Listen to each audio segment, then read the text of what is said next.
daba una devoción tremenda de siempre la figura de ese niño, de los tres. Pero claro, Lucía estaba viva cuando yo era niño y todavía no era tan mayor, luego murió en el año 2004 con 97 años. Yo siempre pensaba que Lucía estaba esperando a Juan Pablo II. De hecho, se llevaron 2 meses en la muerte, no, el año 2005 murió Lucía. Se llevaron 2 meses nada más. Bueno, pues lo que yo quiero hacer notar como denominador común de la espiritualidad de estos niños, y después vamos a ir señalando algunos aspectos concretos, es la pregunta de la que se hace portavoz Lucía, porque es la única que habla. En las apariciones, Lucía ve, oye y habla. Jacinta ve y oye, pero no habla. Y Francisco solo ve, pero no oye ni habla. Es uno de los muchos datos, para mí, del heroísmo, de la elegancia espiritual y del temple de Francisco. Porque hay que tener mucha caballerosidad para fiarse en todo de lo que te digan 2 mujeres, sin otro testimonio más. Y él se hacía caso en todo de que lo que le decían Lucía y Jacinta, pero él lo dice: yo nunca oí nada. Veía a la señora, hoy he visto una cosa muy bonita que me ha gustado, escrito en una lápida, en una piedra, ahí junto al santuario. Veía a la señora con las manos postas, las manos postas, que eso se decía antiguamente. Santa Teresa dice, fue a comulgar con las manos puestas. Las manos puestas quiere decir así, como las tenemos que poner en la liturgia. Hoy más bien se rascan el ombligo cuando ayudan, pero las manos puestas. Bueno, pues la señora se aparecía con las manos puestas, pero Francisquito no dice otra cosa. Bueno, pues él nunca oyó, solo vio. Lucía era la capitana del grupo, como la mayor, 10 añitos, ve, oye y habla. Entonces, en la primera aparición, como que estaba bien educada. Los niños antes estaban muy educados, desde que tenían 4 o 5 añitos, sabían conducirse con una madurez y una cortesía, pero que la cortesía no les quitaba cierta desenvoltura y espontaneidad un poco osada cuando hacía falta. Entonces ven a aquella señora allí y le dicen, ¿y usted de dónde viene? Esto es muy gracioso. ¿Y usted de dónde es ahora? Sin presentarse. Ellos tienen lo primero que averiguar, porque los padres le tendrían avisado, no habléis con desconocidos, aseguraos de dónde son. ¿Y usted de dónde viene? Y entonces le dice la Virgen, yo soy del cielo. Pero antes Lucía le dice, y esto es lo que creo que compendia la espiritualidad de estos 3 niños. Lucía es la portavoz, pero los 3 lo sienten. La pregunta es la siguiente. ¿Qué quiere?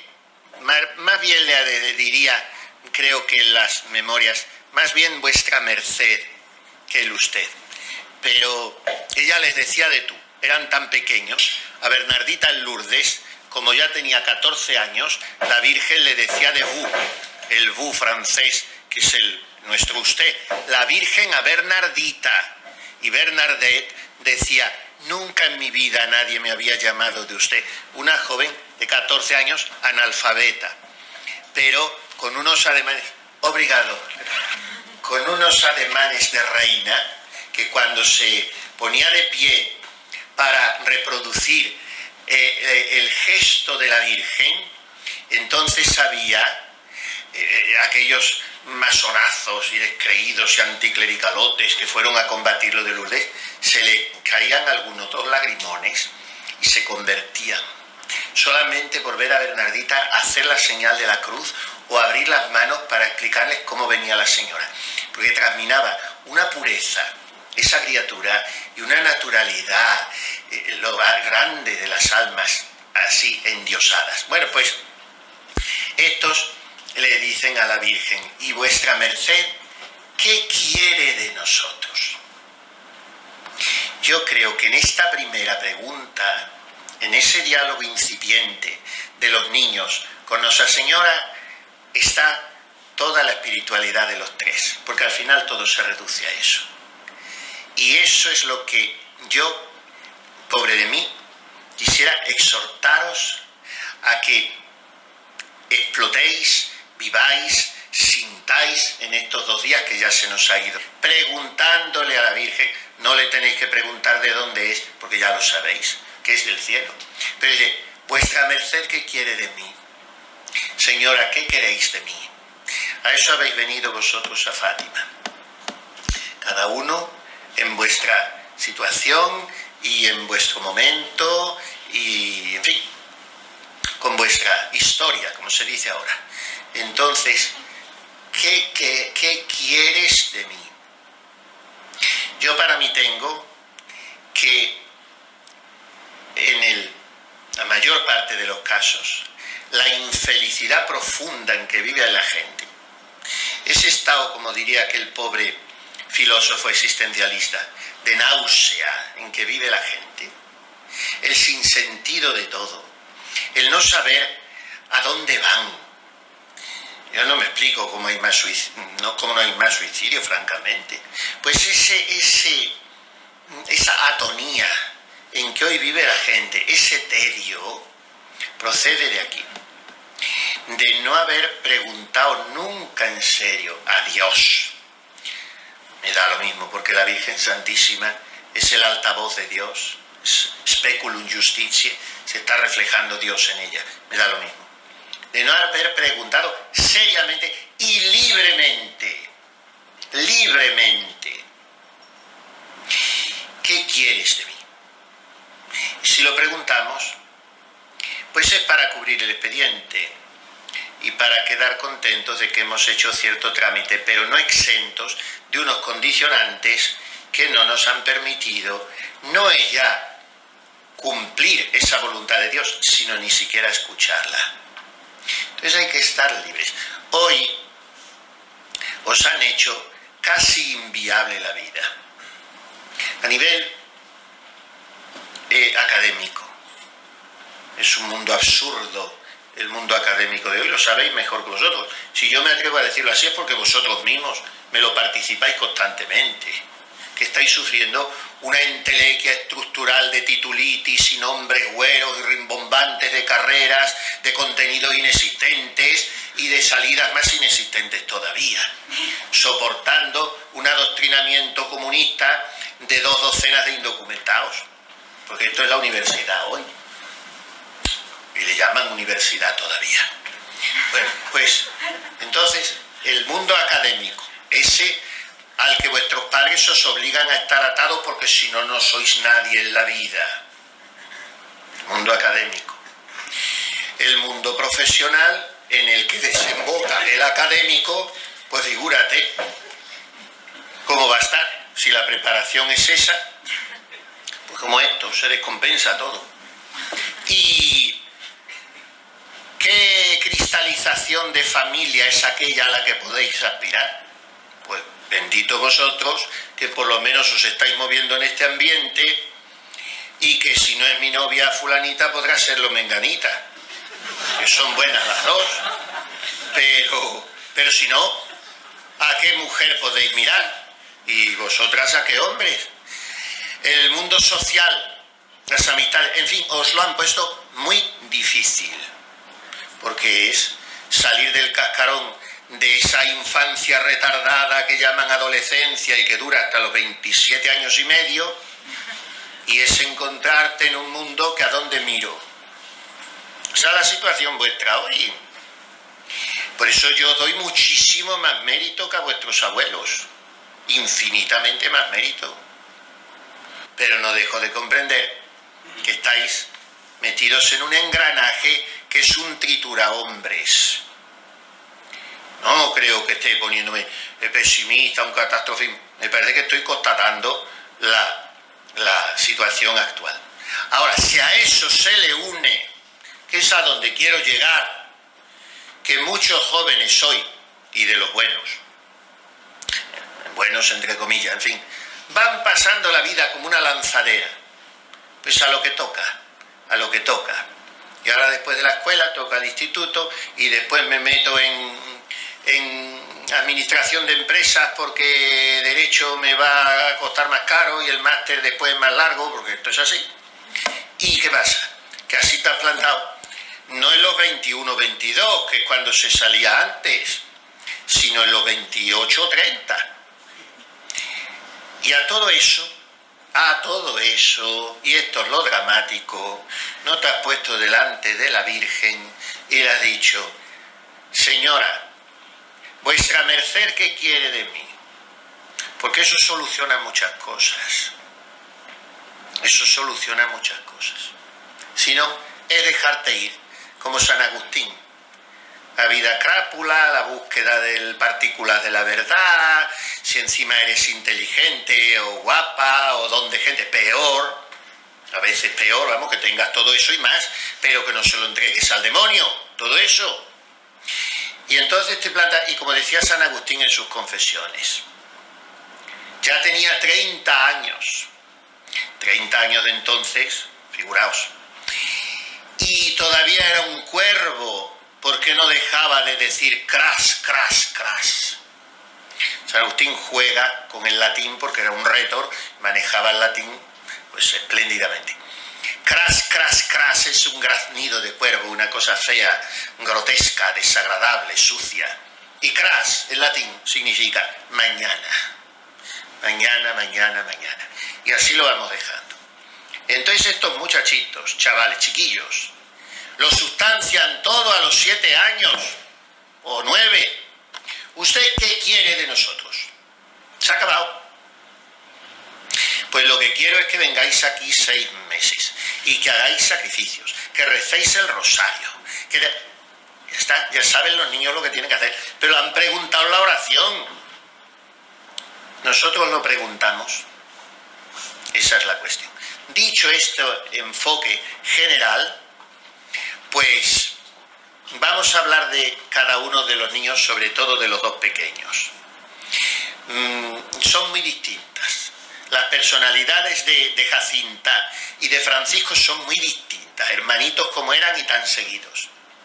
Porque Jacinta era una sanguínea con mucho de colérica y Francisco era un nervioso puro, temperamento nervioso, que no es una persona nerviosa, sino es un temperamento introspectivo, contemplativo, muy sensible y tirando a sufridor. Y Jacinta pues era un cascabel y una castañuela. Y entonces me llama muchísimo la atención cómo los dos enfocan su temperamento hacia la santidad. Esto es otro arte en la vida, ¿eh? Cada uno tenemos una configuración orgánica, que es de fábrica, que tiene mucho que ver también con la constitución física, genética, y entonces eso te aporta, te hace venir a la vida con un temperamento según predomine en ti un humor u otro, que decían los antiguos. Bueno, pues si predomina la sangre y se te ve hasta en la cara, eres sanguíneo, es una persona lanzada, tal, y entonces Jacinta era así. Jacinta es encarcelada, una niña de 7 añitos, por el alcalde de Viladurén, por eso mañana vamos a ver los Baliños. Fue la aparición del 19 de agosto, porque el 13 no pudo ser, porque estaban encarcelados, como lo sabemos. Aquel episodio es tremendo, como a unos niños, es tremendo y es surrealista, porque es de una crueldad de película de terror de ciencia ficción. O sea, el anticlericalismo masónico de los inicios del siglo XIX llegó a ser tan babosamente agresivo que cayó en lo ridículo, porque es que encarcelar a 3 niñitos así y engañarlos de manera que iban escondiendo a uno y le decían a los otros 2: esta ya ha sido echada en la caldera de aceite hirviendo, ya la hemos matado, ahora tú hablas. Y seguían sin hablar. Solamente eso ya es una prueba de la veracidad de las apariciones de Fátima. Con eso no haría falta más. para comprobar que esos niños habían visto a la Santísima Virgen. No digo que había estado allí, porque el tema de las apariciones corporales, imaginarias, intelectuales, hay que haber leído a San Agustín y a Santo Tomás de Aquino, pero eso no me voy a meter porque la gente se escandaliza. Pero los niños habían visto a la Virgen había hablado a los niños, había revelado a los niños, suficiente, no me meto en más trinidades. Y entonces, cuando uno por uno le va, no, pues ya lo hemos frito ya, decían, ya lo hemos frito, y se mantenían impertérritos. Y entonces ya los iban echando al calabozo y sentían una alegría exultante las criaturas de ver que estaban allí sus primitos o su hermanito. Y entonces los presos que estaban allí, que habían robado una gallina o lo que fuera, los tenían allí en el calabozo, se encuentran con 3 chiquillos de 7 años. Pensemos el episodio de película, que no está bien tratado en las películas que se han hecho de Fátima, a mi modo de ver. Y entonces Jacinta, 7 años no cumplidos, se quita la medalla de la Santísima Virgen que tiene, la cuelga en un clavo de la pared y pincha de rodillas a los presos a rezar el rosario con ella.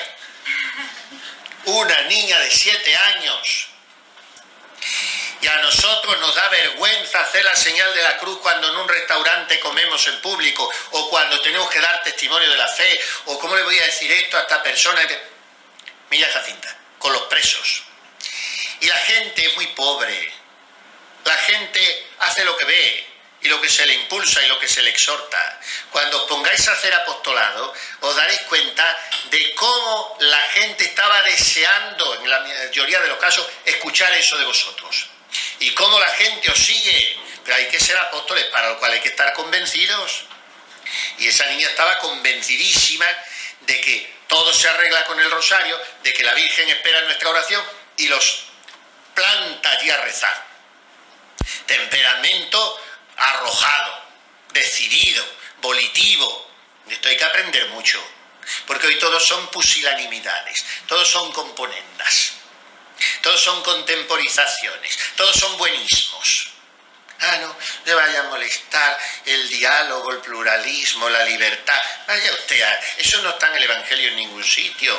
Y de hacer discípulos de todos los pueblos, bautizando, el que crea y se bautice se salvará, y el que no crea se condenará.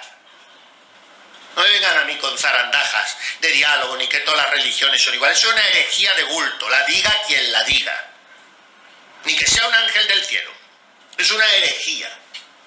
No hay religión nada más que la nuestra verdadera, y la verdad está en la cruz de Jesucristo, y se ha terminado. Entonces, ¿qué sentido tiene que estemos aquí? Y las misiones, y todo, no tiene sentido, nada. Todas las religiones son iguales, pero ¿qué relativismo diabólico es ese?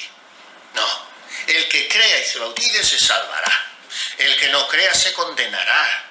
Lo ha dicho nuestro Señor Jesucristo, nadie por debajo de él. Entonces tenemos que ser apóstoles, como Jacinta con 7 años. Pero Jacinta, ¿por qué podía ser apóstol y tener ese arte para pinchar allí a unos facinerosos con barba de 15 días, allí a rezar el rosario, ante un clavo, con una medalla? ¿Por qué? Porque lo mismo que rezaba el rosario, se ponía a bailar con ellos. Esto es lo que hizo esa chiquilla. Empezaron allí a cantar lo que fuera, cualquier aire portugués, no sé lo que cantarían, y entonces, bueno, la niñita así, y la cogían los presos en brazos y bailaban con ella. Esto es el arte de los santos, hacer de la necesidad virtud, y la calderilla transformarla en oro. Entonces tú te ves en una situación muy enojosa, muy desagradable, muy pesada, y tú la transformas. ¿Pero mediante qué? Mediante una virtud que es derivación directa, dice Santo Tomás en la Suma Teológica, de la caridad. ¿Y qué virtud es esa? La alegría. Dice Santo Tomás que de la caridad derivan 2 virtudes, la paz y la alegría. Que también puede derivar de la caridad, dice el Aquinate, la tristeza. ¿Cuándo? Cuando tenemos tanta alegría de amar a Dios que de vez en cuando nos invade cierta pena de no poseerlo todavía por completo. Qué bonito. lo que dice Santo Tomás. Pero no siendo ese vivo sin vivir en mí y de tal manera espero que muero porque no muero, de Santa Teresa, no siendo ese ve ante mis ojos, dulce Jesús bueno, ve ante mis ojos, muérame yo luego, no siendo eso, en esta vida todo es alegría. Soy hijo de Dios, estoy redimido por la sangre de Jesucristo, me ha dado las arras, el pagaré ya para la otra vida, que es el cielo. En esta tierra me está regalando los sacramentos, y el sol y la luna y los pájaros y las flores y los amigos y la comida de cada día y la felicidad de ser joven y decir el futuro es nuestro porque es de Cristo. Entonces estamos muy alegres, muy contentos. Hay que tener chispa. Los jóvenes de hoy sois un poquito sosos. Hay que sacaros la conversación con tenazas. Hoy los jóvenes le preguntas, ¿cómo estás? Bueno, ¿cómo puede contestar un joven así? Si el joven es para alegrar las pajarillas al que se cruce con él. No puede ser así, y es para darte conversación, y para contarte chistes, y para cantar. Por favor, sed jóvenes. Sed jóvenes. Y dad un mentís a esta sociedad satanizada que lo único que quiere es haceros viejos, decrépitos, desilusionados, y que no bailéis y que no cantéis. ¿Para qué son las discotecas? Para eso las discotecas no son para bailar, son para animalizar a la gente. Eso ni es música, ni es baile, ni es nada. Eso es un antro horrendo. Eso es lo que hay hoy. No hay un vals, ni una mazurca, ni una gavota, ni un rigodón, ni una polca, ni un choti, aunque sea agarrado, ni un paso doble. No hay nada. No hay alegría. Y Jacinta se pone a bailar. De manera que alegría, naturalidad para la piedad, convertir la calderilla en oro. Y esto es un temperamento sanguíneo, con mucho de colérico, porque tenía mucho geniete Jacinta. Pero ella lo transforma, y con ese temperamento es una santa. Y a veces se enrabieta un poco, se enfada, tiene los defectos propios, primero de su temperamento, segundo de una edad que está muy tierna, no puede tener todavía una madurez humana, pero tiene una madurez sobrenatural, aunque no tenga la humana, todavía. Eso de Jacinta.